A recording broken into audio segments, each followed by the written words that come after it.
السلام عليكم ورحمة الله وبركاته. الحمد لله وبه نستعين. أشهد أن لا إله إلا الله وحده لا شريك له، وأشهد أن محمدا عبده ورسوله.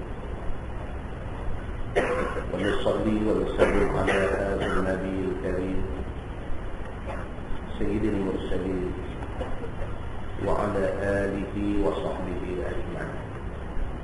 أما بعد، أيها المؤمنون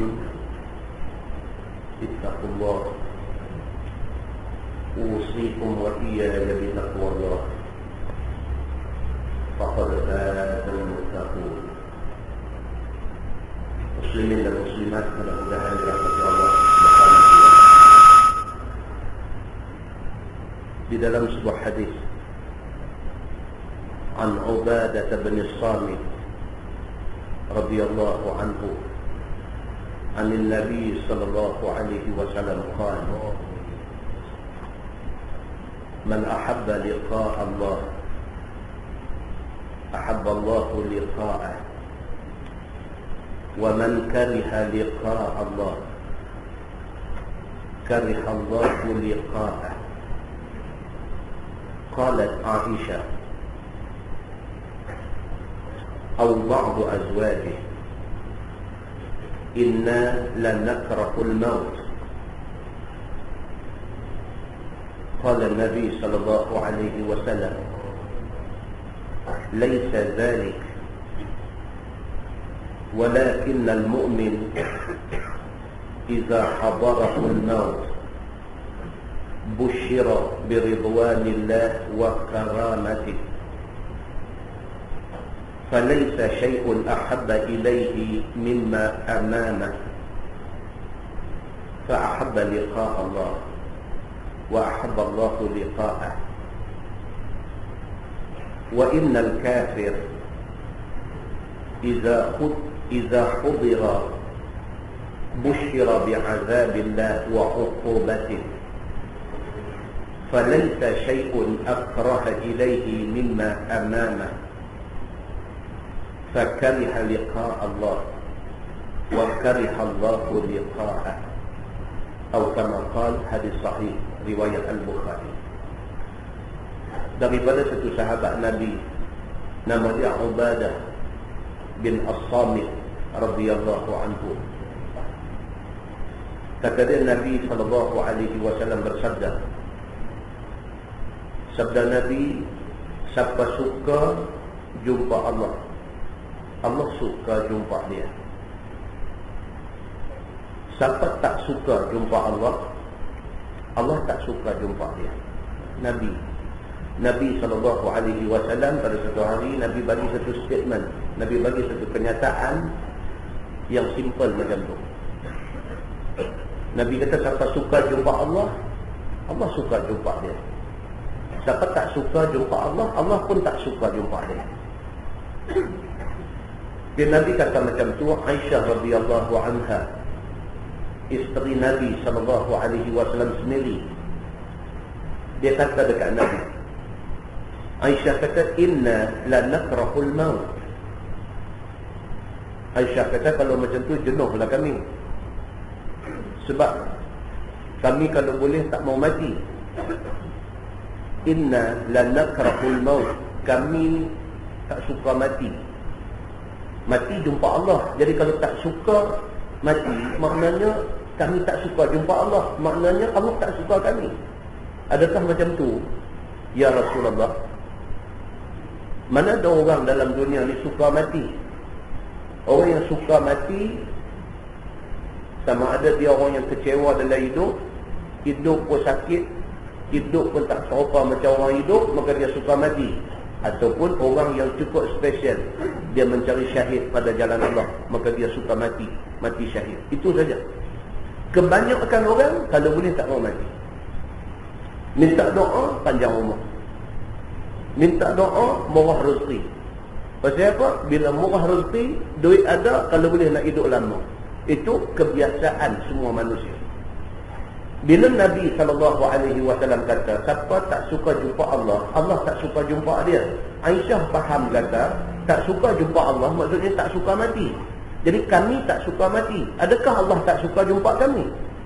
Itu cerita. Qala Nabi SAW, Nabi kata, laisa dzalik. Oh, Nabi kata, dah, bukan faham macam tu. Macam kamu faham tu tak betul. Nabi kata, bukanlah orang yang tak suka mati tu maknanya Allah tak suka jumpa dia. Bukan macam tu, Nabi kata. Maksud kata siapa suka jumpa Allah, Allah suka jumpa dia. Siapa tak suka jumpa Allah, Allah tak suka jumpa dia. Maksud dia macam lain, Nabi kata. Walakinnal mu'min idza hadarahu al-maut busyira biridwanillah wa karamati. Falaysa syai'un ahabba ilayhi mimma amamah.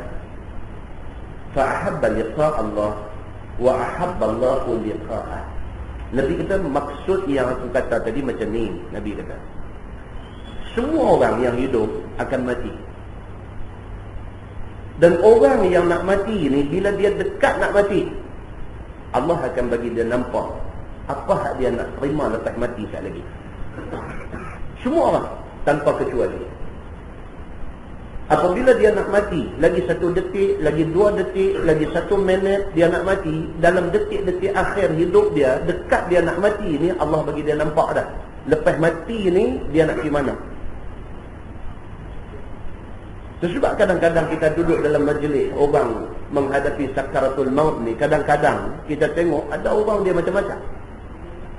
Ada yang tangan macam nak pegang apa, macam nak tangkap apa, ada yang macam duduk tepi apa, ada yang melisah. Pasal apa? Pasal dia duduk nampak benda yang kita tak nampak. Maka Nabi SAW bagi tahu dalam hadis ni, Nabi kata, orang apabila iza hadarahul maut, apabila mati mai ke dia, busyira biridwanillah wa karamati, maka diberi satu khabar gembira, diberi satu good news kepada dia. Apa hak dia nak terima tak lagi. Dia dah nampak dah, dia dekat nak mati ni, dia dah nampak dah. Kata tak lagi dia nak masuk kubur. Kubur itu adalah satu rawdah min riyadil jinan. Dia nampak dah kubur dia tak lagi ni nak menjadi satu rawdah, nak menjadi satu taman daripada taman-taman syurga Allah. Dia nampak dah. Sat lagi nyawa nak keluar tu, dia nampak dah kubur dia tu terang. Sat lagi dia nak mati, dia nampak dah kubur dia ni lapang. Sat lagi dia nak mati, dia nampak dah kubur dia ni menjadi satu cawangan daripada cawangan syurga Allah Subhanahu wa ta'ala. Falaysa syai'un ahabba ilaihi mimma amamah. Nabi kata pada ketika itu, sat lagi nyawa dia nak keluar, dia duk nampak dah sat lagi dia nak masuk dalam kebun syurga. Maka orang yang macam ni tidak ada lain, Nabi kata, yang dia mau pada masa tu, melainkan hak dia duk nampak depan dia tu, itu dia mau. Maknanya dia mau menghadapi mati dia pasal dia nak terima satu benda baik yang Allah nak bagi dekat dia. Fa'ahabba liqa Allah, maka dia suka untuk mati, untuk menghadap Allah. Wa ahabba Allahu liqa'ah, maka Allah pun welcome dia apabila dia mati. Hadis ni tuan-tuan, dia cerita dekat kita satu benda yang kita akan lalui. Berapa banyak kematian yang kita tengok depan mata kita, adik-beradik kita, kaum kerabat kita, jiran tetangga kita, kawan baik kita yang mati depan mata kita, tapi kita tak nampak benda dia nampak. Tapi Allah Subhanahu wa ta'ala suruh Nabi bagi tahu apa benda yang orang nak mati nampak. Maka orang yang nak mati ni, Nabi kata dua aja. Hak satu dia nampak ni, hak sat lagi dia nak dapat apa, Allah bagi dia nampak dah. Keredaan Allah dia nak nampak. Karamati, kemuliaan yang Allah nak bagi dekat dia, dia nampak. Kubur nak jadi taman syurga, dia nampak. Cerah lapang kubur, dia nampak. Nikmat yang duk tunggu dia dalam kubur tu, dia dah nampak. Maka dia suka benda hak dia nampak. Makna dia suka untuk menghadap Allah, dan Allah suka untuk terima dia. Kata Nabi SAW lagi, wa innal kafir, Sebaliknya, satu jenis lagi orang nak mati. Dia dua ya tuan. Allah bagi dekat kita ni syurga, neraka.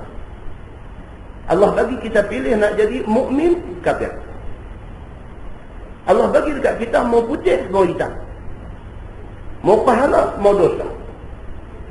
Dan kita mesti kena tetap dalam nak buat keputusan, dalam nak buat pilihan. Kita nak jadi orang mukmin yang akhirnya dapat syurga, ataupun kita nak jadi orang yang bantah, yang kemudiannya neraka. Kita kena pilih lah ni. Maka orang yang kedua, Nabi kata, wa innal kafir, orang yang kafir. Kafir ni, tentu jangan ingat kita kafir ni, orang yang kafir akidah ni saja. Kafir maksudnya orang engkar, orang bantah. Orang yang masa hidup atas dunia, bantah. Masa hidup atas dunia, agama suruh buat apa, dia pergi buat yang lain. Agama suruh kok mana, dia pergi kok lain. Orang ni, dia kafir, dia bantah dengan Allah. Dan ada pun orang-orang yang kafir, yang bantah ni, idza hudira busyira bi'azabillah wa uqubatih. Nabi kita start lagi dia nak mati, dia dinampakkan, mata dia dah nampak dah azab Allah dan balasan yang dia nak terima. Kalau dia masa hidup dia bantah, sama yang tak mau apa, tak mau agama, tak mau ikut, lawan agama dan sebagainya, start lagi dia nak mati, nampak dah benda tak elok duk main dah kat dia.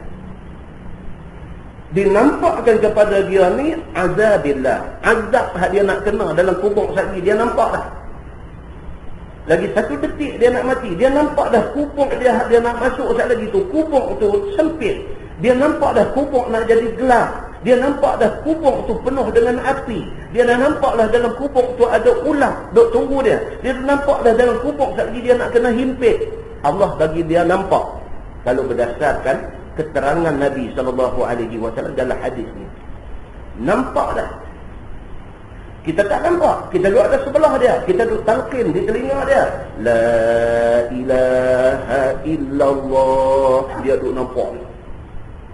Dia duduk nampak ni, dia nak kena heret, dia masuk dalam lubang api, dia duduk nampak ular nak main belit dia duduk nampak kala jengking duduk langkah main, dia duduk nampak gelap, dia duduk nampak sempit, dia duduk nampak nak kena himpit. Itu keadaan yang dia nampak menjelang kematian dia. Falaisa syai'un akraha ilaihi mimma amana. Nabi kata pada ketika itu tidak ada benda yang dia paling tak suka melainkan dia duk nampak tu.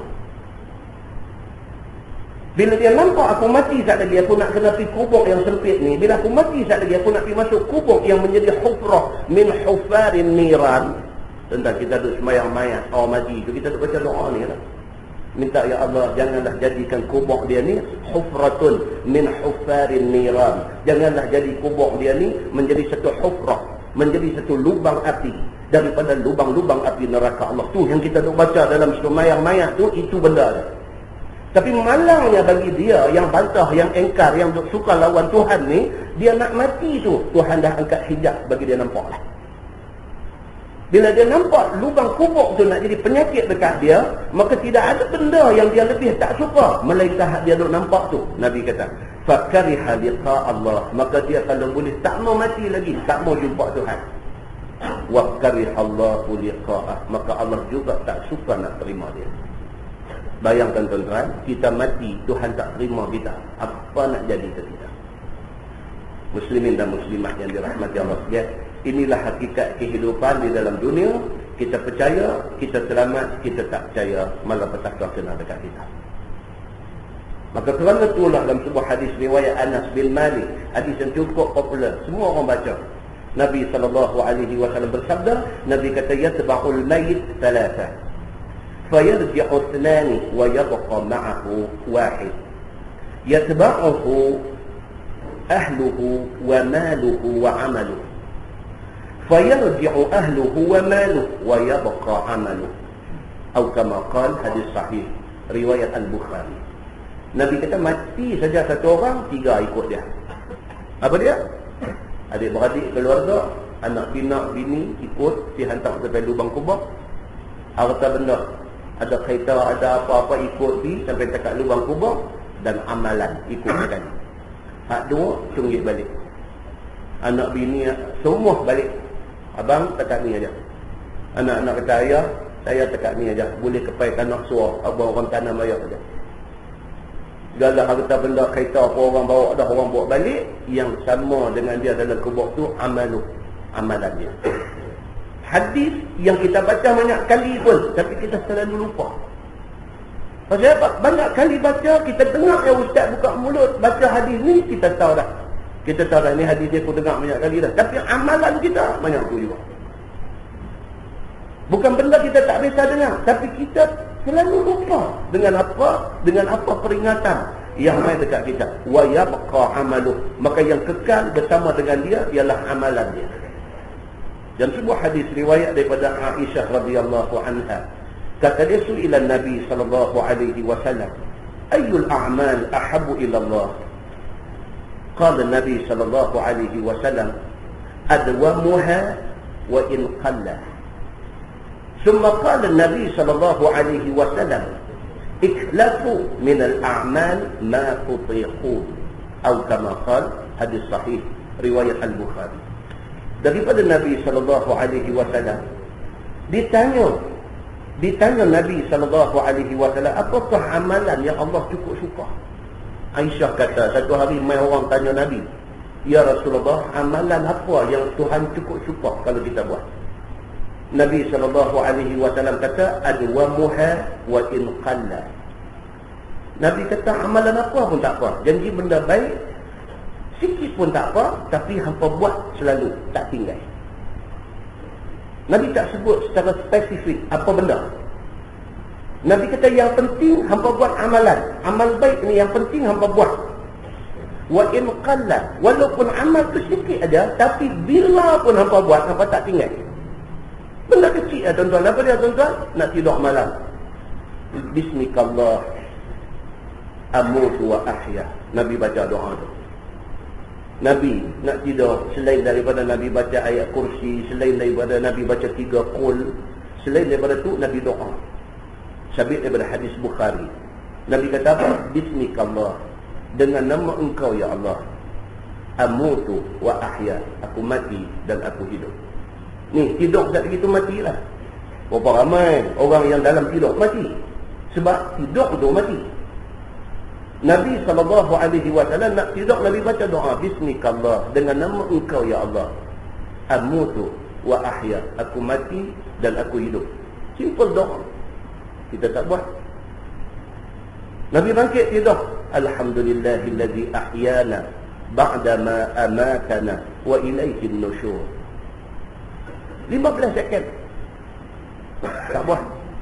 Main masjid, langkah kaki kanan masuk, itu sunnah, kecil aja. Tapi kalau tiap-tiap kali benda kecil ni kita tak pernah miss, kita tak pernah tinggal, itu amalan yang sikit, Nabi kata, tetapi berterusan. Kita sentiasa set dalam fikiran kita, dalam kepala kita, dalam hati kita set dah. Benda kecil-kecil ni kita tak tinggal. Main masjid, Bismillahirrahmanirrahim. Kalau tak ingat doa panjang pun, Bismillahirrahmanirrahim, pak langkah kaki kanan. Hati ingat satu, ini sunnah Nabi. Cantik tuan-tuan. Habis tak lagi nak keluar, kaki kiri. Benda kecil-kecil, tetapi berkekalan. Berkekalan. Jumpa orang, Assalamualaikum. Benda kecil-kecil. Nabi kata amalan yang baik itu ialah benda adwamuha wa in qalla, walaupun sikit, tapi hampa buat, hampa tak tinggal benda ni. Bahkan tuan-tuan, benda kecil ni yang ikhlas. Benda kecil ni ikhlas. Tuan-tuan nak masuk pancong, langkah kaki kiri, tuan-tuan ingat dalam hati, ini sunnah Nabi, masuk pancong kaki kiri. Benda tu kecil, tak ada ingat nak tunjuk kat siapa pun, tak ada ingat apa pun, melainkan ingat apa? Ini agama suruh, aku buat macam agama suruh. Ikhlas amalan tu. Sebab kita tak ada ingat nak tunjuk kat siapa. Kerana Allah saja yang kita buat. Kita selalu biasakan diri kita dalam berwuduk. Misalnya, habis dah apa sembahyang subuh, sahaja selesai, baca Quran, baca apa semua, nak keluar pergi pejabat. Ayat sembahyang ambil dulu. Ayat sembahyang ambil dulu. Pasal apa? Apa jadi pun, kita dalam keadaan berwuduk. Benda yang macam-macam tu kita buat, kita tak tinggal. Kira-kira balik, dah berapa tahun dah amalan ni kita tak tinggal. Inilah amalan yang Nabi SAW kata, amalan adwamuha, yang dawam, yang senantiasa, wa in qalla, sikit aja. Tapi kita tak miss benda-benda macam ni. Kita nak bercakap tentang tahajud, berat bagi orang yang peringkat permulaan. Kita nak bercakap tentang sunat rawatib, berat bagi sebahagian orang. Hak sikit-sikit ni, hak tak payah tenaga, hak tak payah keluar duit, hak tak payah apa ni. Hak ni bagi ada selalu, hati mau duk set. Aku buat ni kerana Allah. Aku buat ni kerana sunnah Nabi. Aku buat ni perintah agama. Hak ni Nabi kata kecil, besar di sisi Allah Subhanahu wa ta'ala. Kemudian Nabi kata apa? Nabi kata ikhlafu minal a'mal ma tutiqun. Nabi kata buatlah amal-amal baik ni takat mana hampa mampu.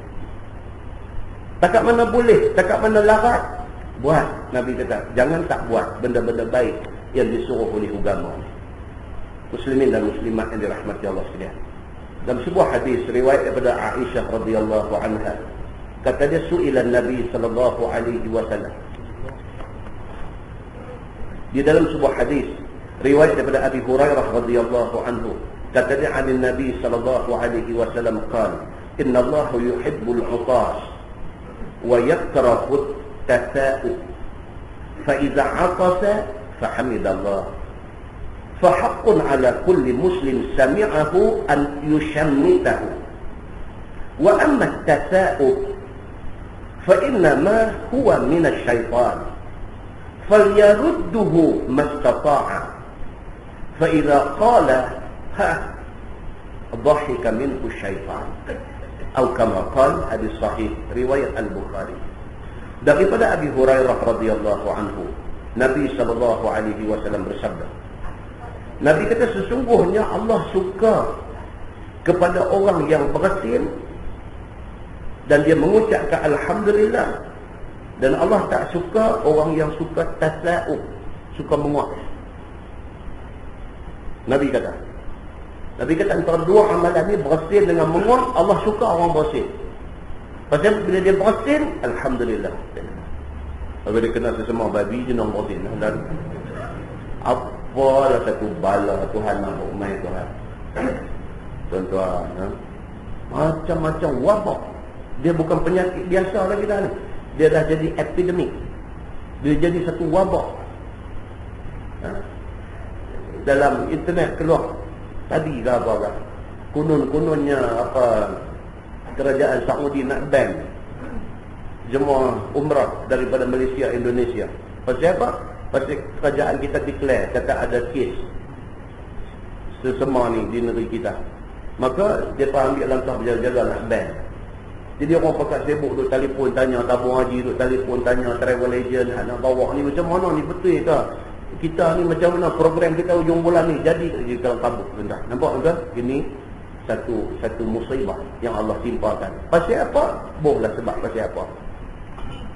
Memang patut dengan keadaan yang ada hari ini, dengan malam kemarin ke apa, pergi jumpa satu baby rejam dalam tong sampah, kaki tercacak naik dua.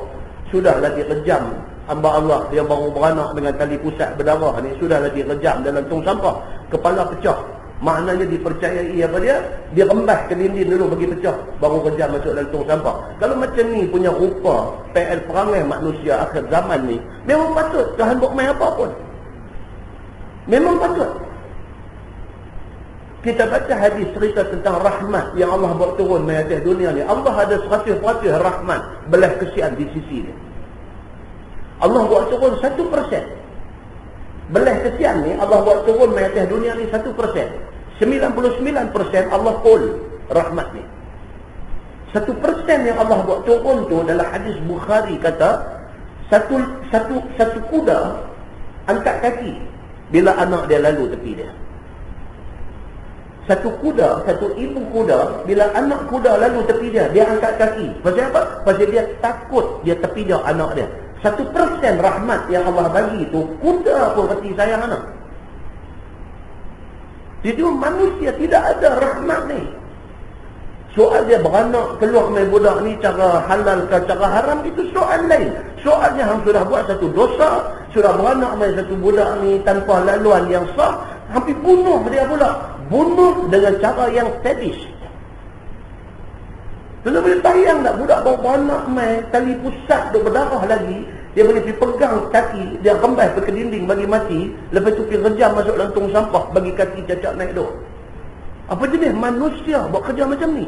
Allah Subhanahu wa ta'ala tidak pernah jadikan makhluk dia supaya berperangai macam ni. Jadi manusia pergi ambil perangai ni tak mana-mana. Maka patut kalau Allah nak buat main malapetaka apa pun untuk kena manusia yang ada atas dunia ni. Dia buat main lepas satu-satu meningitis, dia buat main sesama ni, dia buat main lepas satu-satu, lepas sampai jadi gempak, sampai jadi heboh satu dunia. Muslimin dan muslimat yang dirahmati Allah sekalian.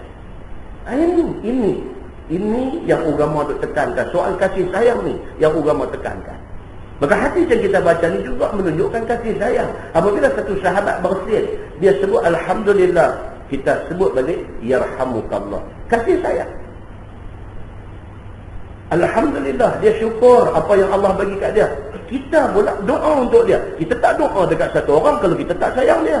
Bila kita doa dia, yarhamukallah, makna dia kita sayang dia. Kita doa untuk dia. Kasih sayang ada di sana. Nabi SAW kata Allah Subhanahu wa ta'ala suka dekat orang yang bersin, yang sebut alhamdulillah. Dan Allah tak suka kepada orang yang suka tasa'ub, suka menguap. Pasal menguap ini lambang kepada malas. Menguap ni kalau kena tempat dia tak apa. Ni sampai duduk mengaji pun duduk menguap leceh. Kalau menguap waktu yang patut tidur tak apa. Baru pukul 8 zuhur, Aisyah pun tak masuk lagi. Menguap. Takut ni buku orang mengajar ni takut. Ui macam rimau duduk ngangau.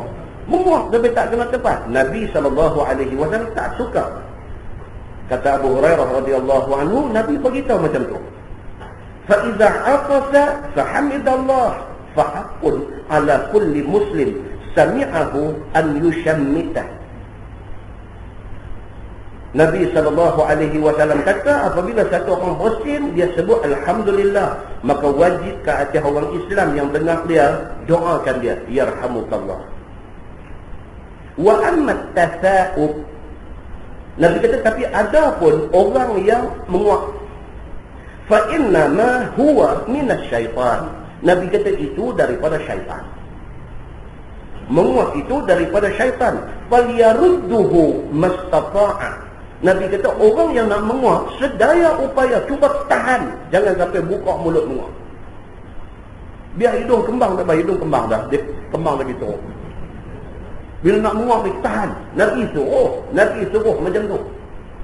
Bila nak menguap ni tahan, biar berayak biji mata, hidung kembang tak apa, tahan kita ni. Pasal apa? Pasal itu minas syaitan. Nabi kata, bukan ustaz kata, Nabi kata itu daripada syaitan. Fa idza qala ha, Nabi kata apabila menguap sekali dengan sound sekali, bunyi mengantuk, dia kata apabila orang menguap bunyi macam tu, Nabi kata dhahika minhu syaitan, syaitan gelak besar.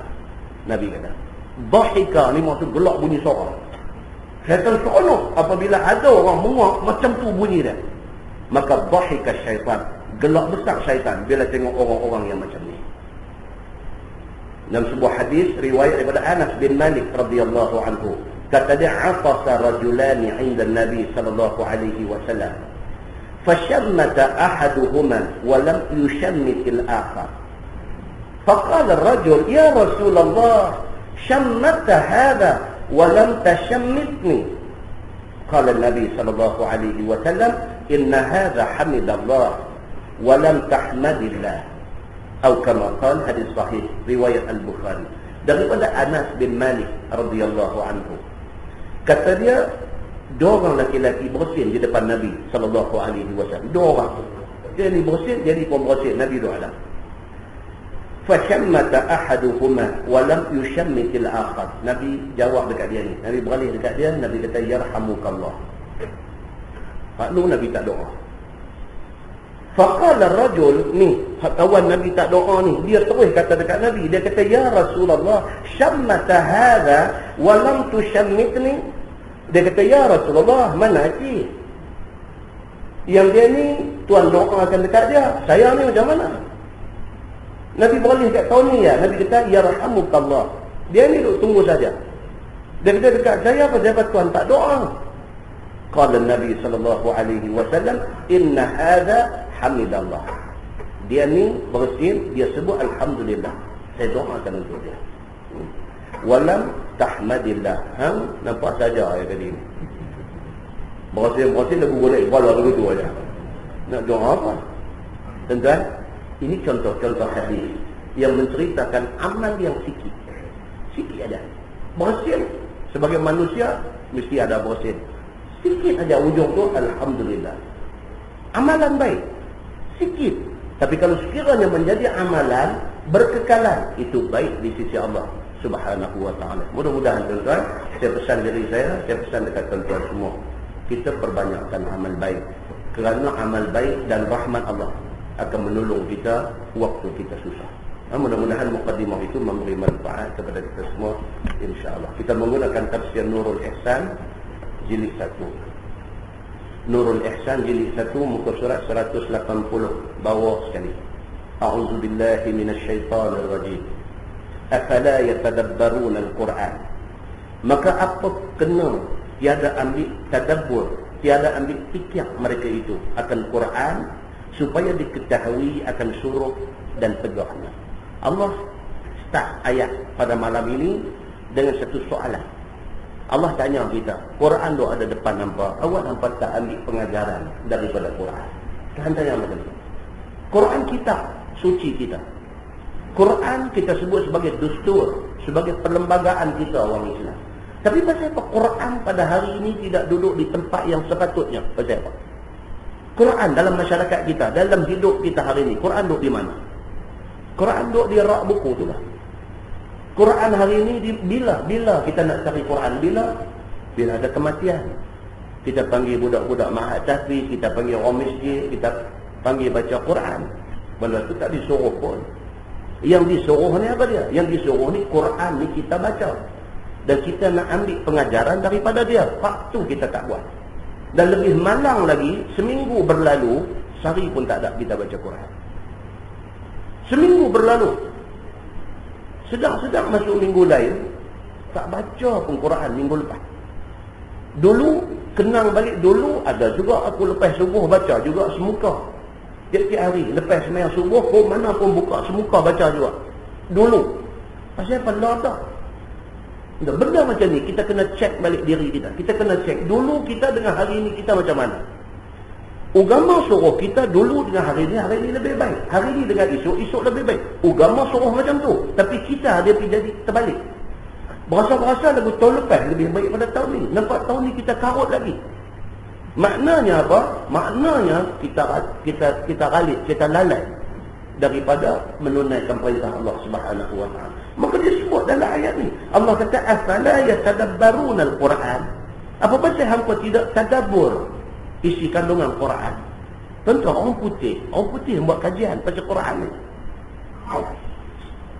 Ada dalam website depa boleh cerita balik dekat kita orang Islam ni, cerita pasal Quran. Depa pergi buat apa dari segi Quran ini dari sudut nombornya. Dari sudut nombor, depa suka benda-benda macam tu.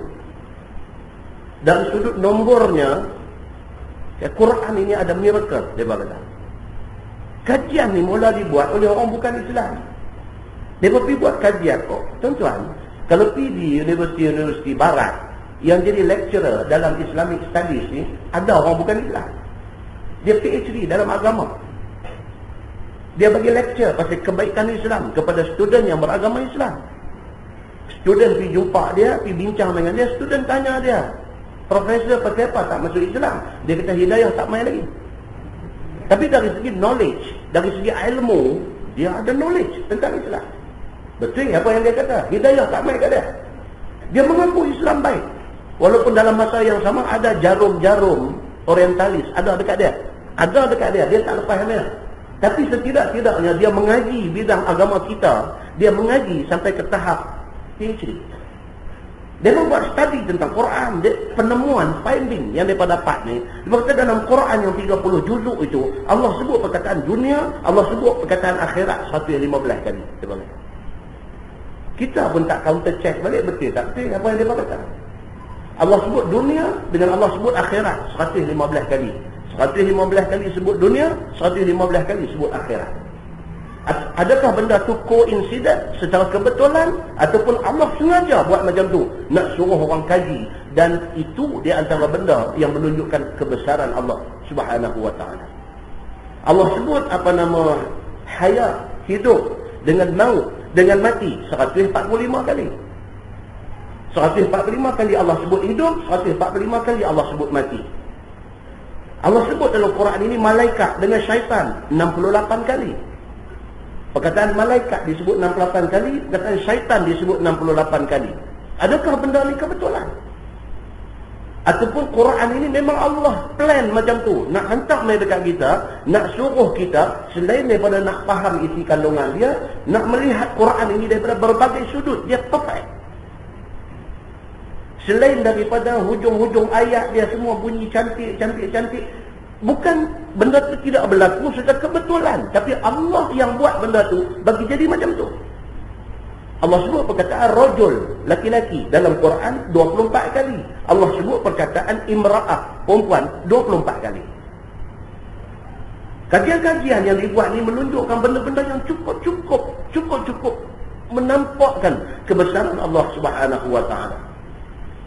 Dia buat kajian sampai ke tahap yang kecil-kecil. Sampai berapa kali Allah sebut bismillah, dia kata. Dia berkaji. Bismillah Allah sebut, surah ada 114 surah dalam Quran. Allah sebut bismillah 114 kali. Tetapi ada satu surah yang Allah tak mulakan dengan bismillah. Surah At-Taubah. Tak mula dengan bismillah.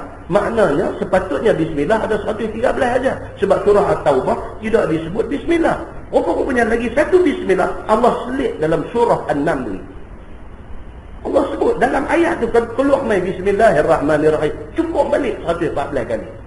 Adakah benda tu berlaku secara koinsiden ataupun Allah plan benda tu supaya manusia nampak kebesaran dia? Ini yang kata Quran ni sampai macam tu. Quran yang diturunkan di Makkah berapa? Quran yang diturunkan di Madinah berapa? Quran yang turun mai yang mula dengan alhamdulillah ada berapa ayat? Dia berkaji. Yang kita tahu surah yang mula dengan alhamdulillah rabbil alamin Fatihah lah. Itu memang tahulah, tengah tidur orang tua pun masjid boleh jawab. Tapi mereka buat kajian. Mereka kata di sana ada 5 surah yang Allah mula dengan alhamdulillah. Surah Al-Fatihah, surah Al-An'am, surah Al-Kahfi, surah Saba dan surah Fatir. Dan surah Fatir. Dia study benda-benda yang macam ni. Benda yang kecil-kecil ni. Allah mula tang mana? Surah apa yang mula dengan inna? Dia berkaji. Daripada kajian itu, mereka nampak kebesaran Tuhan orang Islam ni. Kalau orang Islam buat kajian ni, dia nampak kebesaran Allah. Kebesaran Allah Tuhan dia. Tadi satu sahabat, hantar satu email saya nak keluar tadi, yang buka tengok. Satu college science di Sweden. Mereka ambil gambar matahari daripada jarak 5,000 km. Satu college science daripada Sweden. Mereka guna teleskop mereka yang ni. Mereka close up matahari. Ada jarak 5,000 km. Nampak tu lautan api matahari tu. Takat tu ya. Lagi pergi tak boleh lah. Tuan-tuan, yang kata api neraka ni lagi dahsyat daripada lautan api di matahari tu. Lagi dahsyat. Hak matahari tu saja pun nampak. Masa tu punya dahsyat Allah buat. Tuan-tuan boleh bayang tak lautan neraka yang nak baham orang yang berdosa ni? Na'udzubillah min zalik. Benda-benda macam ni tuan-tuan. Orang putih dia kaji benda-benda macam ni. Dan kajian daripada pahabak kat kita pula. Pun macam tu orang Islam tidak mengambil tadabbur dengan isi kandungan Quran. Muslimin dan muslimat yang dirahmati Allah sekalian. Firman Allah Subhanahu wa taala, "Walau kana min 'indi ghairillah lawajadu fihi ikhtilafan katsira." Dan jika sekiranya ada Quran itu mai daripada lain Allah, nescaya dapat mereka itu padanya, yakni pada Al-Quran itu berlaku berlawanan dan kontradiksi yang banyak. Kontradiksi dari segi hukum, dari segi makna dan dari segi nuzum, peraturan. Allah bagi tahu dalam ayat ni, Allah kata kalaulah betul macam yang didakwa oleh musyrikin. Kafir musyrikin, mereka kata Quran ni Nabi Muhammad reka. It's nothing to do with God. Dia kata ni tak ada kena mengena dengan Tuhan. Ini Muhammad ni, dia mimpi apa ke semalam, dia bangkit pagi, dia karang satu ayat, dia pergi baca dekat orang dan dia memukau orang. Orang jadi terpukau dengan ayat-ayat dia baca. Maka Allah Subhanahu wa taala buat main ayat ni.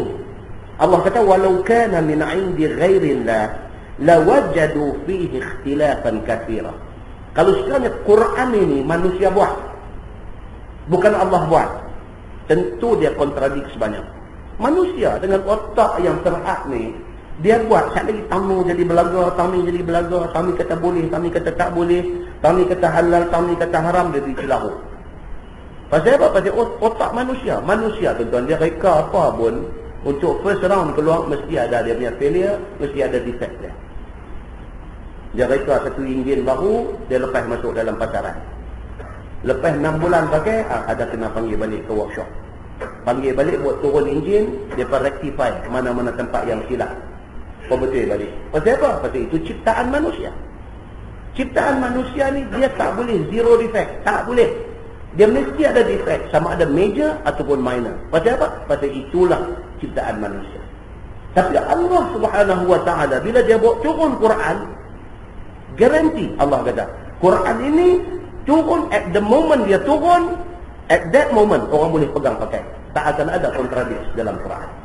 Ini jaminan daripada Allah Subhanahu wa taala. Wa idza ja'ahum amrun, dan apabila datang akan mereka itu oleh sesuatu perkara, minal amni awil khauf, sama ada daripada hal keamanan, menang perang, ataupun dari hal takut ataupun pecah perang, aza'u bihi, nescaya berkhabar-khabar mereka itu dengannya. Oh, ini Allah tegur sikap sebahagian daripada orang Islam yang tak elok. Apa dia? Orang Islam ni very responsive. Cepat sangat nak respon kepada khabar angin. Ini cerita dia. Berlaku pada zaman Nabi SAW. Tiba-tiba dengan tak ada satu pasal, tersebar satu berita di dalam masyarakat. Apa dia? Kata Nabi dah menceraikan semua isteri dia. Ini berlaku di Madinah. Tak tahu siapa yang start cerita ni, tapi dia lepas cerita ni masuk dalam masyarakat, semua start cakap kata Nabi dah ceraikan semua isteri dia. Mai dekat seorang, mai dekat 10 orang, mai dekat 50 orang, mai dekat 100 orang, cerita tu makin rendang. Masing-masing makin duk tambah. Dia kata memanglah, mana boleh kalau menikah ramai ni mesti bergaduh. Dia mula tambah dah. Daripada asal cerita keluar kata Nabi menceraikan semua isteri dia.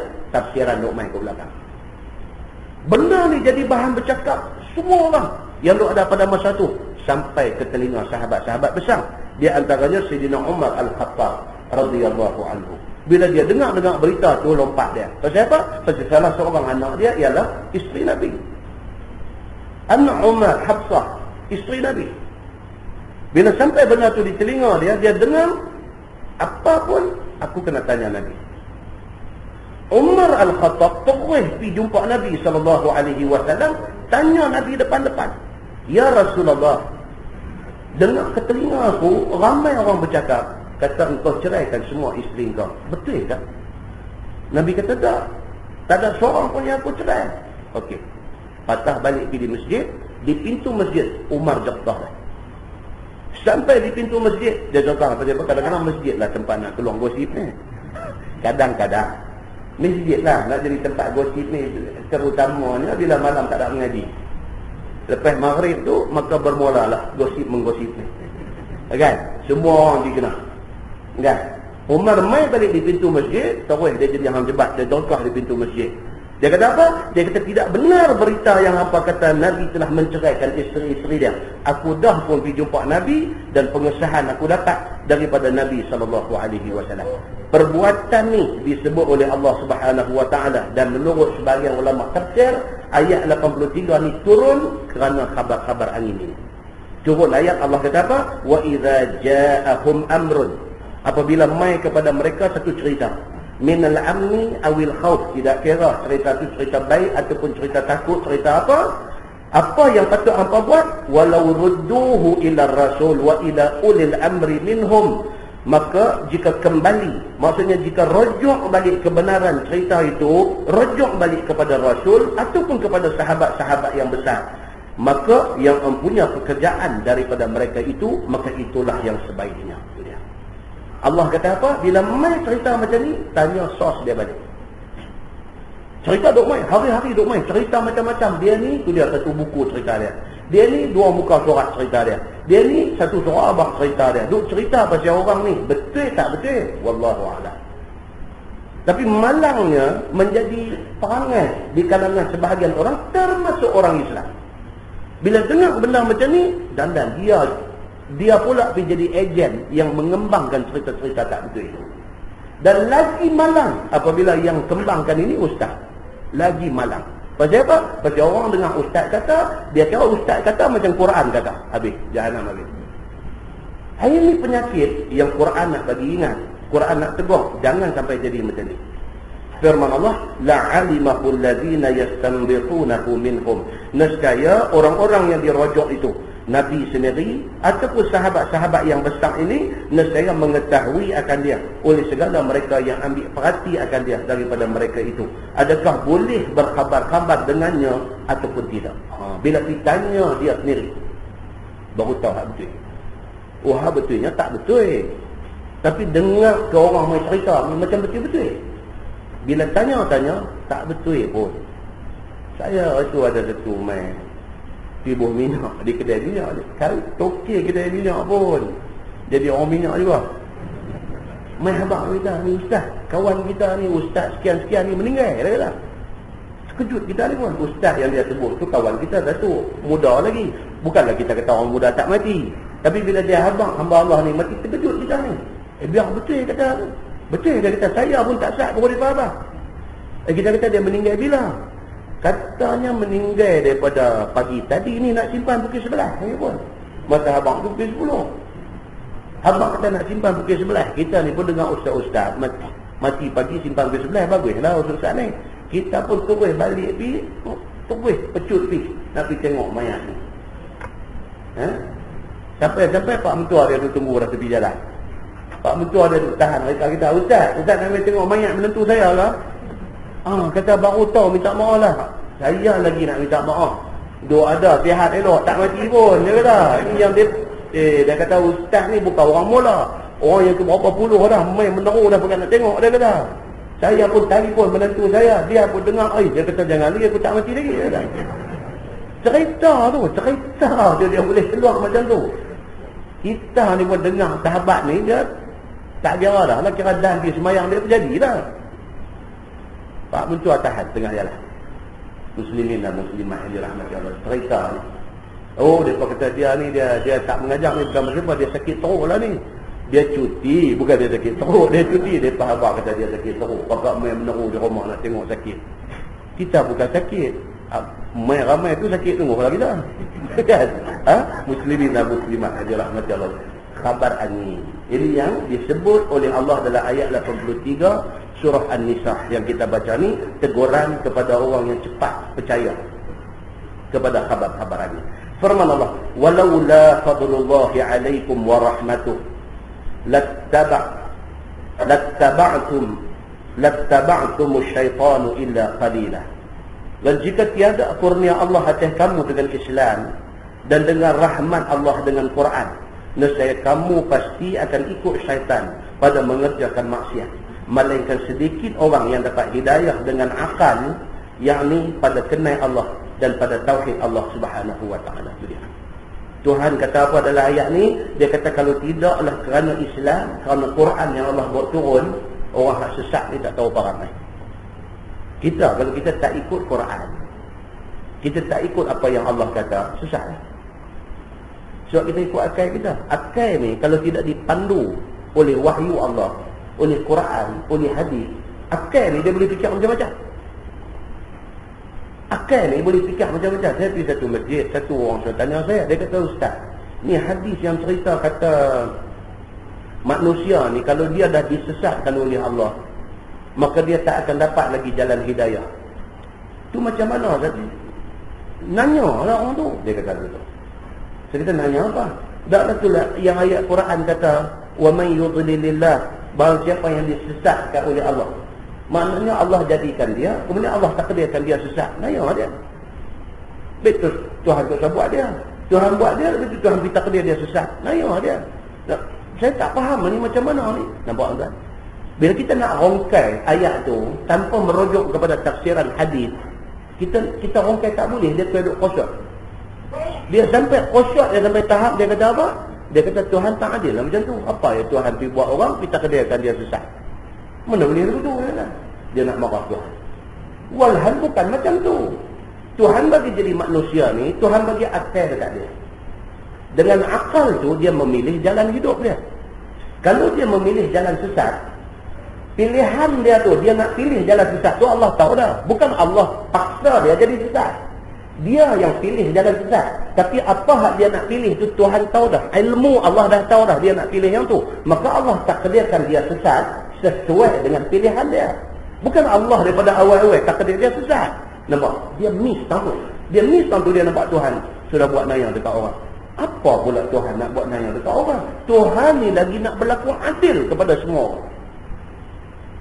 Tuhan ni nak berlaku adil kepada semua orang. Tiba-tiba otak dia pergi pusing kata Tuhan sudah buat zalim kepada orang. Pasal apa tuan-tuan? Pasal dia pakai akal semata-mata. Dia tidak tengok tafsiran wahyu, tafsiran Al-Quran dan daripada hadis Nabi SAW.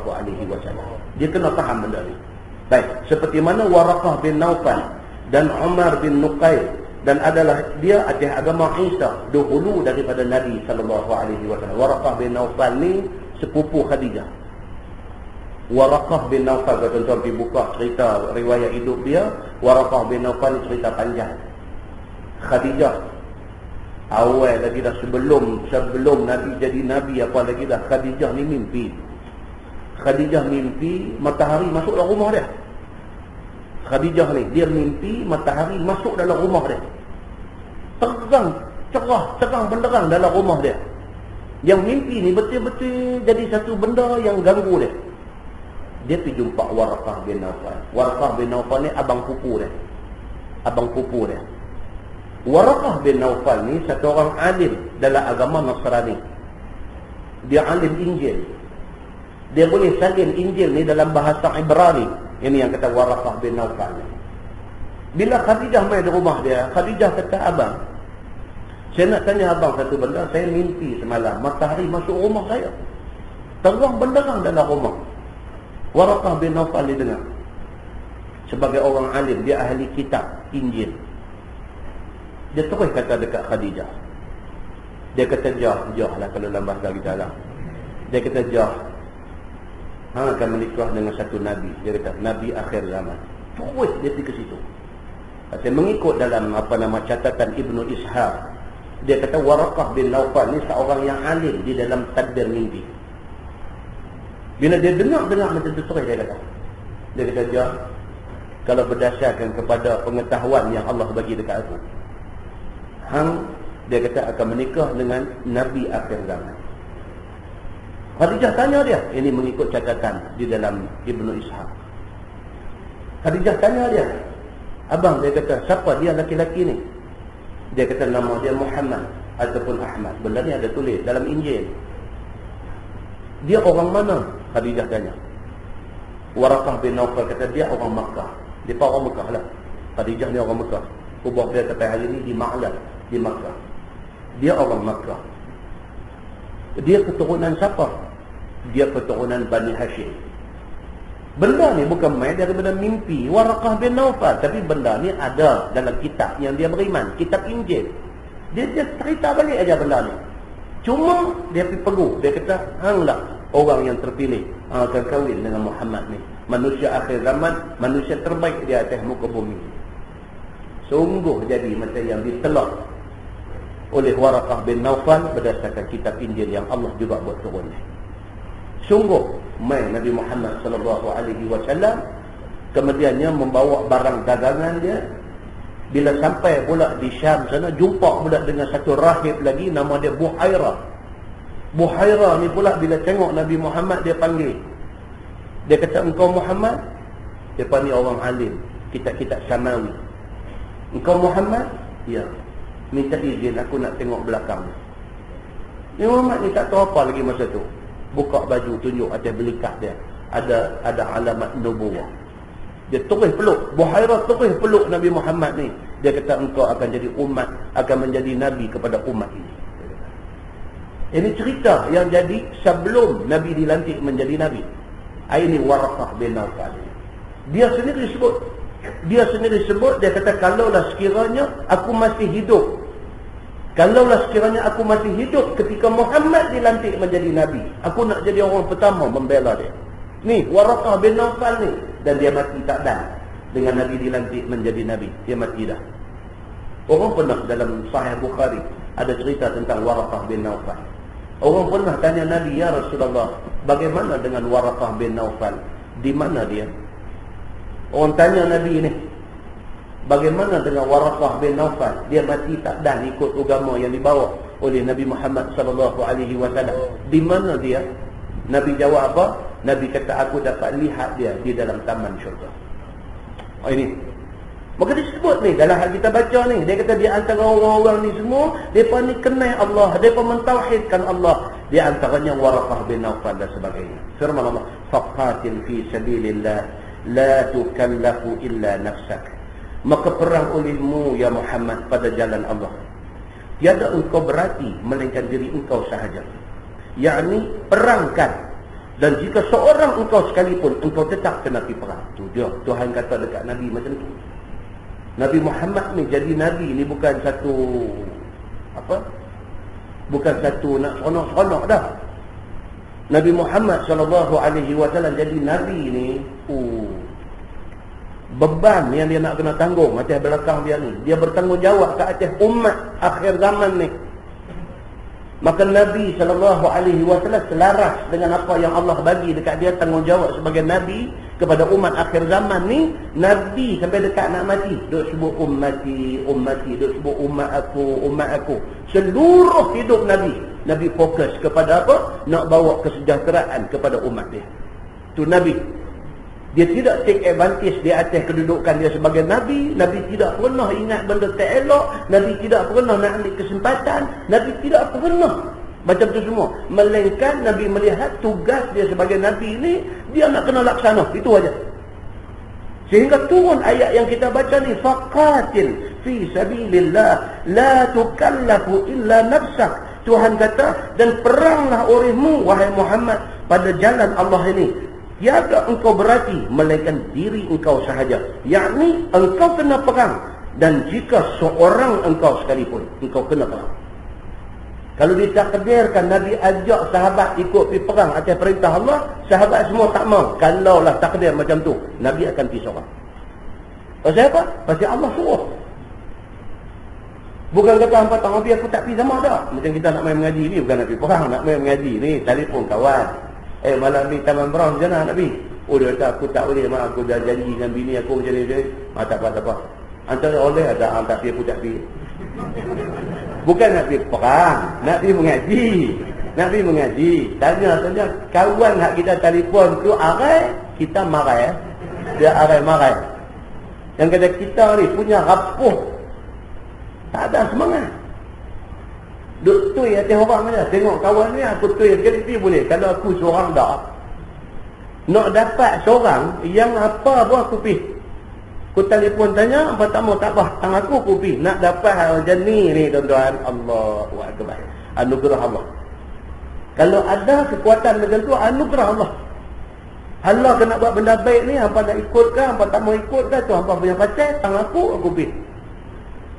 Nak dapat macam ni susah. Nabi SAW soal perang. Allah kata kamu ajak sahabat-sahabat pergi perang. Tapi kalau mereka tak mau, kamu tetap kena pergi. Nabi kata tak ada masalah. Kita baca di masjid mana baru ni yang cerita Nabi SAW, satu orang yang berani itu. Satu malam di Madinah. Tiba-tiba bunyi pom, kata bunyi satu benda kuat. Semua penduduk Madinah pakat keluar rumah, pakat nak pergi cari. Bunyi apa jadi, tang mana. Masa orang duk keluar daripada rumah nak pergi ke tempat mainnya bunyi tu, Nabi duk patah balik lah. Nabi kata dekat ada ramai ni, Nabi kata relax. Tak ada apa, aku dah pergi tengok dah. Tu yang kata Nabi. Bunyi tu dia sampai dulu. Orang baru nak keluar pergi, dia dah balik dah dengan kuda kepunyaan Abu Talha. Dia naik kuda balik dah. Nabi dah sampai dah. Kalau hari ni bunyi, saya lari dulu. Mana tak boleh pakai. Baru cakap dalam kuliah, dia tuang dulu. Sebab kita tidak ada keberanian itu. Tapi keberanian itu ada pada Nabi SAW. Makna dia pada tuan, makna dia kalau kita memilih untuk menerima Nabi sebagai Nabi kita, sebagai pemimpin kita, memang pilihan kita tak silap. Itu cerita dia. Kalau hari ini kita memilih untuk kata Nabi itu Nabi kita, Nabi itu pemimpin kita, Nabi itu ikutan kita, Nabi itu idola kita, kalau hari ini kita pilih macam tu, pilihan kita tak silap. Tak silap. Kenapa? Pasal apa? Pasal Nabi mempunyai ingredient, mempunyai bahan-bahan, mempunyai ciri-ciri yang cukup untuk menjadi Nabi, bahkan untuk menjadi pemimpin ikutan semua umat. Muslimin dan muslimat yang dirahmati Allah. Bila tentang kita nak tengok Nabi ni? Bila? Dalam hadis kata apa? Bila masuk kubur. Masa tu first time kita akan tengok yang kata wajah Nabi SAW yang mulia ni. Hadis sahih kata apa? Masuk kubur, dijelmakan rupa Nabi kepada penghuni kubur. Dijelmakan rupa Nabi dan ditanya kepada kita yang baru dikebumikan ni, siapa dia ni? Kalau orang yang beriman, dia jawab, huwa abdullah wa rasuluh. Dialah hamba Allah dan dia Rasulullah. First time kita tengok muka Nabi yang selama hidup ni kita duduk selawat aja, kita tak tahu rupa dia macam mana. Kita duduk selawat, ya Allahumma salli ala Muhammad, ya Allah, selawat dan salam ke atas Nabi Muhammad sallallahu alaihi wasallam. Sayang kita ke Nabi. Ni sahabat saya baru pergi umrah hari Khamis lepas. Sahabat pergi umrah hari Khamis lepas. Tadi telefon saya 3 kali dah. Tadi telefon siang tadi. Assalamualaikum Ustaz. Waalaikumsalam. Yang macam mana sana semua okey tak? Alhamdulillah. Saya kata sikit experience setakat yang dapat ni, cerita sikit kat saya. Tak ada apa Ustaz, dari hari mula kami turun by group lah. Pasal first time, daripada first time pergi umrah. Tak pernah pergi lagi, so turun by group, mutawif bawah. Lepas tu bergerak masing-masing. Dia kata 3 pagi saya turun daripada dari Mekah. 3 pagi saya turun Masjidil Haram. Kamu tanya kawan ni payah dia lah. Lagi dia ni lambat, dia ni nak masuk pancok dulu, dia ni jadi lambat. Dia kata saya penjaga saya. Ketiga, saya duduk darah sana. Dia kata saya duduk depan dekat dengan Kaabah saya.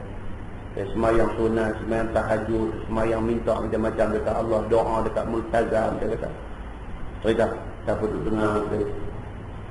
Saya kata first time masa sampai hari mula waktu ni, first time mula nampak Kaabah macam mana. Menangis Ustaz, dia kata. Menangis. Saya tak mahu tengok dia ni menangis. Tengok sekali di airport itu, mak dia cium dari dia menangis sekali. Lepas tu ni pula dengar cerita kata dia menangis. Menangis dia kata. Pasal faham menangis. Tak tahu dia kata. Tengok Kaabah tu dia satu macam dia tahu yang mata deras. Saya ingat apa yang Ustaz pesan sebelum pi. Bila nampak aja Kaabah, angkat tangan doa. Tak ada dalam hadis tentang haji, tentang apa. Cerita kata Nabi SAW bila masuk saja ke lapangan Kaabah ni, Nabi berdoa. Bila sahabat cerita hal Nabi berdoa kepada sahabat lain tanya dia, Nabi berdoa tu angkat tangan ke tak? Bila nampak Kaabah tu, Nabi doa angkat tangan ke tak? Jawab sahabat ni, Nabi angkat tangan. Begitulah yang aku tengok Nabi buat. Syarah hadis tu dia kata apa? Doa yang paling baik bila first time mata kita tangkap ya Kaabah, doa paling baik apa dia? Minta ampun dosa. Tu dulu apa pun. Hak tu dulu. Lain-lain ni kemudian. Hak tu dulu. Nampak aja Baitullah, nampak aja minta, ya Allah, ampunkan dosaku ya Allah, ampunkan dosaku ya Allah, ampunkan dosaku ya Allah. Masuk dia punya flow tu, Bismillahirrahmanirrahim, tawaf. Habis di belakang makam Ibrahim, sunat tawaf 2 rakaat. Lepas tu main dekat multazam antara Hajar Aswad dengan pintu Kaabah ni doa. Allahumma inni as'aluka ilman nafi'an wa rizqan wasi'an wa amalan mutaqabbala wa shifaan min kulli da'. Yang Nabi doa. Bismillah, minum air Zam-Zam. Jalan pergi ke Safa, Sa'i, sampai potong rambut tahallul, khalas satu umrah. Lepas tu saya kata berapa kali dah buat umrah, apa yang banyak buat di sana? Dia kata saya ikut pesan Ustaz, banyakkan tawaf sunat. Tiap-tiap kali lepas semayang saya akan tawaf sunat. Saya akan tawaf sunat. Baik, saya last sekali. Apa yang hang boleh kata kat saya satu benda? Kata apa dia kata? Saya rasa tenang. Tenang. Saya kata kalau di Mekah hang rasa tenang, hampir Madinah, dia masuk Mekah dulu. Hampir Madinah 10 kali tenang hang akan dapat. Jangan lupa kalau sampai sana call lagi sekali nak dengar report tentang Madinah lah. Tuan-tuan. Allah Subhanahu wa taala Tuhan Maha Besar. Tuhan Maha Besar. Any search boleh teriak sampai di sana. Boleh teriak. Kan? Siapa bagi apa nama ketak dada dan keluar air mata ni? Siapa bagi? Allah bagi. Dia jenis orang macam mana, tapi seronok ke apa macam mana pun, kalau sampai sana Allah bagi yang tu, itu satu alamat baik. Cantiklah. Dah cantiklah. Muslimin dan muslimat yang dirahmati Allah. Inilah benda. Ini Nabi SAW diperintah oleh Allah Subhanahu wa taala, faqatil fi sabilillah la tukallafu illa nafsak. Peranglah olehmu wahai Muhammad pada jalan Allah. Walau seorang sekalipun kamu kena terus pipa. Wa harridil mu'minin, dan gemarkan olehmu ya Muhammad akan orang mukmin itu atas berperang untuk melawan musuh kafir ini. Allah suruh Nabi ini pula encourage, bagi semangat kepada orang Islam yang lain untuk lawan musuh ni. Untuk nak perang lawan musuh ni disuruh asallahu an yakuffa ba'sal ladzina kafaru. Mudah-mudahan Allah tegah akan kekuatan segala orang kafir itu. Allah kata dekat Nabi, pergi perang. Walau seorang sekalipun pergi, Allah akan pastikan, Allah blok kekuatan orang kafir apabila berhadapan dengan Nabi Muhammad sallallahu alaihi wasallam. Maknanya Nabi Muhammad pasti akan menang. Allah janjilah, wallahu asyaddu ba'san wa asyaddu tankila. Dan Allah Ta'ala itu terlebih sangat kuat dia dan terlebih sangat azab daripada mereka itu. Allah Subhanahu wa taala dia cukup kuat. Inna Allaha huwa ar-razzaq dzul quwwatil matin. Dalam Quran kata, Allah Subhanahu wa taala dialah Tuhan yang bagi rezeki dekat kita. Ni kita hari ni dapat rezeki. Rezeki ni bukan duit ringgit, bukan gaji, bukan pendapatan bulanan saja tuan-tuan. Kita boleh makan minum, kita boleh sedut udara dengan cara elok ni, ini rezeki. Berapa ramai orang rezeki udara Allah tak bagi kat dia. Duduk di hospital ni dengan supporting life macam-macam. Hidung duk ada macam tu juga, lubang hidung duk besar tu juga, tapi nak sedut udara tak boleh. Rezeki udara Tuhan blok. Kena pergi cari pula supporting life ni, support dia, bagi dia boleh menafas, nak bantu dia menafas. Allah tarik rezeki pernafasan daripada dia. Allah tarik rezeki, tak lalu makan lah, tak lalu makan. Mailah apa pun duit banyak pun tak ada selera nak makan. Lagi teruk Allah bagi, bukan takat tak ada selera, gagah pun juga muntah. Oh habis. Rezeki Allah potong. Allah potong satu rezeki. Rezeki ni siapa bagi? Innallaha huwar razzaq. Sesungguhnya Allah dialah Tuhan Razzaq, Tuhan yang memberi rezeki. Dzul quwwatil matin, yang mempunyai kuwah, yang mempunyai kekuatan, al-matin, lagi maha teguh. Tak boleh goncang. Tuhan ni kita tak boleh goncang.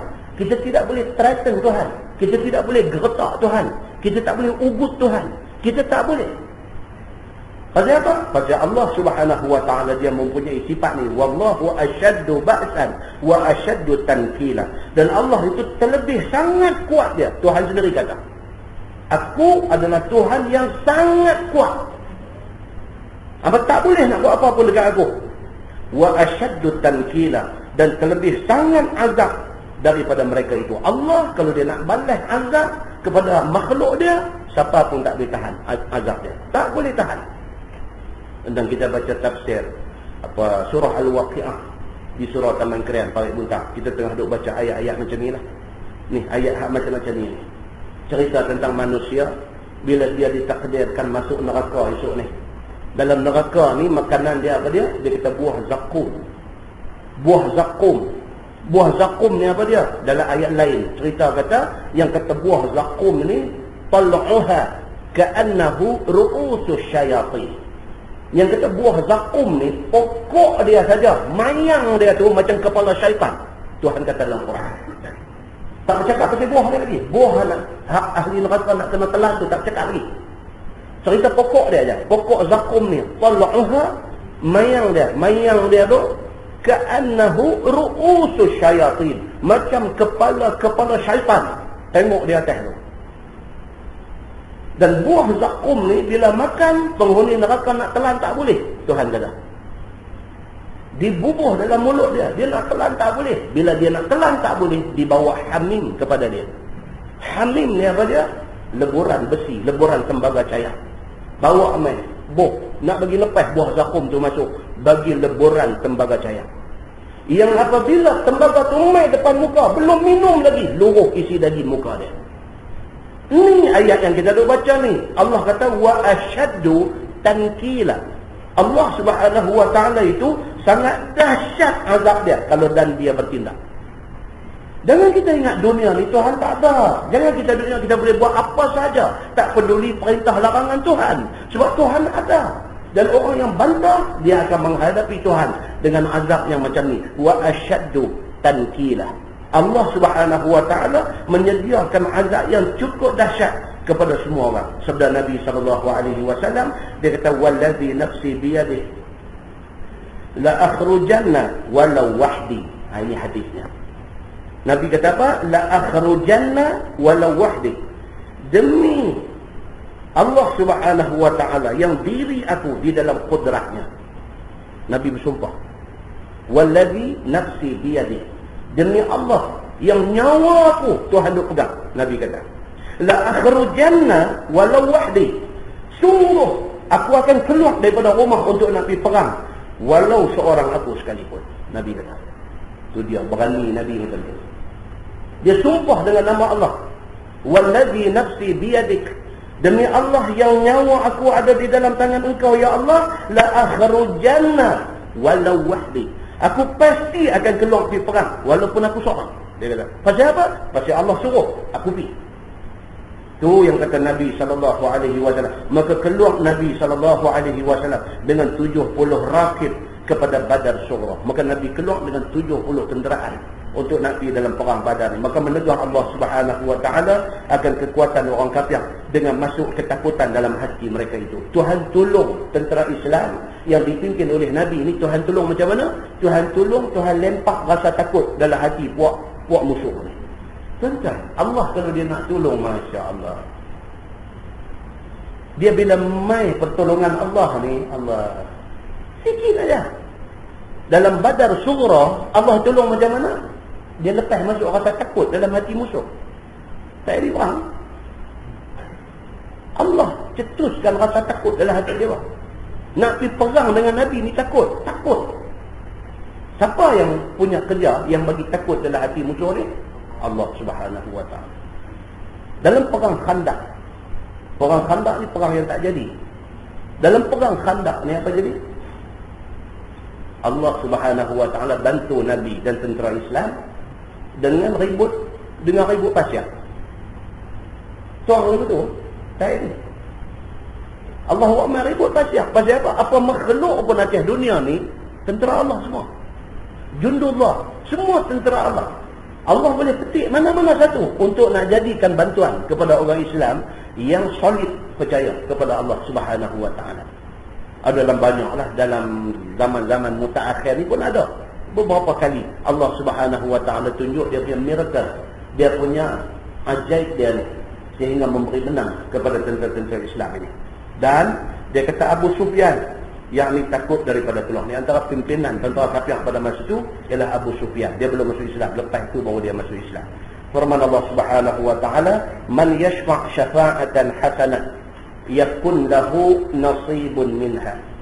Barang siapa tolong akan satu pertolongan yang baik di antara sama-sama manusia yang muwafaqah bagi syarak.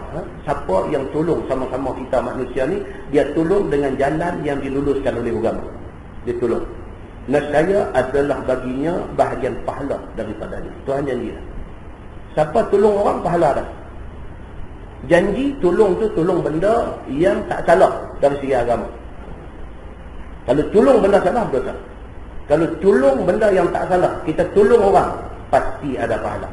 Jangan ingat kita tolong ni tak ada pahala. Wa may yashfa' syafa'atan sayyi'ah yakun lahu kiflun minha. Barang siapa tolong akan satu pertolongan yang maksiat, yakni yang menyalahi syarak, Nescaya ada baginya bahagian dosa padanya. Serupa juga. Dalam ayat lain Tuhan kata wa ta'awanu 'alal birri wat taqwa wa la ta'awanu 'alal itsmi wal 'udwan. Tolong menolonglah dalam hal baik dan membawa ketakwaan. Jangan tolong dalam benda dosa dan membawa permusuhan. Maknanya tolong tentu ada pahala. Tolong benda tak elok pasti ada dosa. Begitu. Wa kana Allahu 'ala kulli syai'in muqita. Dan adalah Allah Subhanahu wa taala tiap-tiap suatu itu Allah amat berkuasa. Maka membalas Allah tiap-tiap seorang dengan amalan yang dilakukannya. Buat apa pun ada balasan di sisi Allah Subhanahu wa taala. Nah, wallahu a'lam. Lepas ni kita masuk hukum jawab salam. Bulan depan kuliah kita cuma ada di 2 tempat saja. Masjid ni insya-Allah Masjid Taman Sa'dun dengan Masjid Citra. 2 saja. Masjid lain cuti.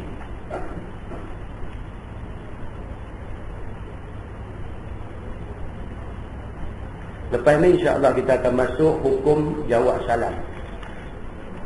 Hukum jawab salam. Benda ni very basic, tuan-tuan. Benda ni very basic. Cerita tentang apa hukum menjawab salam. Very basic. Kita tak baca ayat pun kita dah tahu hukum dia. Tapi kita nak tengok apakah huraian-huraian detail tentang bagi salam ni. Dan cerita bagi salam ni mula di mana? Mula di mana? Adakah mula pada zaman Nabi Muhammad SAW ataupun mula daripada zaman Nabi dulu, ataupun dia start daripada zaman Adam AS dulu kan? Benda ni ada diceritakan di dalam ayat yang akan datang. Kemudian dia akan main perincian hukum dari segi bagi salam. Kalau orang kafir bagi salam lagu mana? Orang kafir bagi salam macam mana? Boleh jawab ke tak boleh jawab ke? Kalau tak boleh itu tak boleh haram ke? Tak boleh makruh ke? Dia ada perincian hukum dalam ayat yang insya-Allah yang akan datang ini. Jadi kita minta Allah bagi kita sihat, bagi kelapangan masa. InsyaAllah kita tengok pada bulan depan.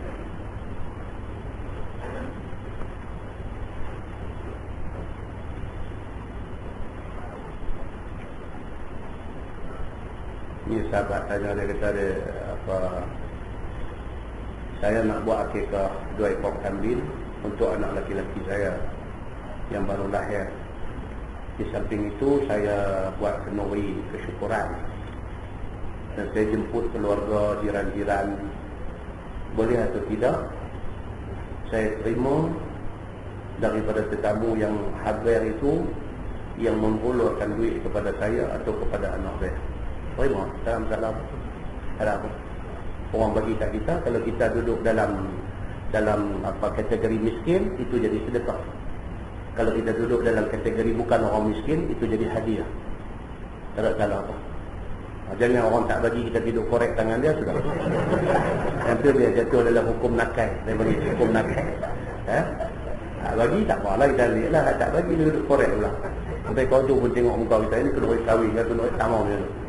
Kalau bagi lagu buat itu bukan bukan dia. Dan hukum mengambil itu benda tu halal, tak ada masalah apa. So tadi dah kita beritahu kuliah bulan Jun hanya di masjid ni dan masjid Al-Muttaqin Citra saja. Mudah-mudahan Allah kekalkan kita atas iman dan mudah-mudahan Allah matikan kita sebagai orang yang beriman. Dan mudah-mudahan kita bangkit esok bersama dengan golongan yang beriman kepada Allah Subhanahu wa taala. Kita tangguh dengan tasbih kafarah dan surah An-Nas. Subhanallahumma wa bihamdihi. Asyhadu an la ilaha illa anta. Bismillahirrahmanirrahim.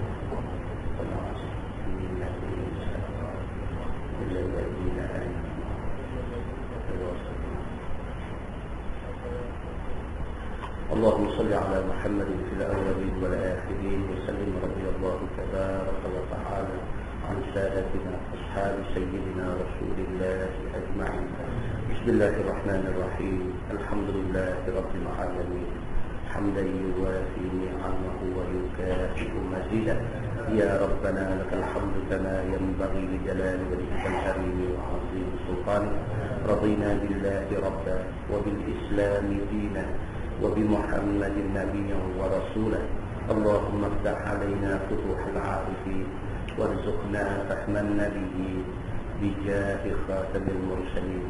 اللهم فقهنا في الدين وعلمنا التأويل واهدنا صراطك المستقيم.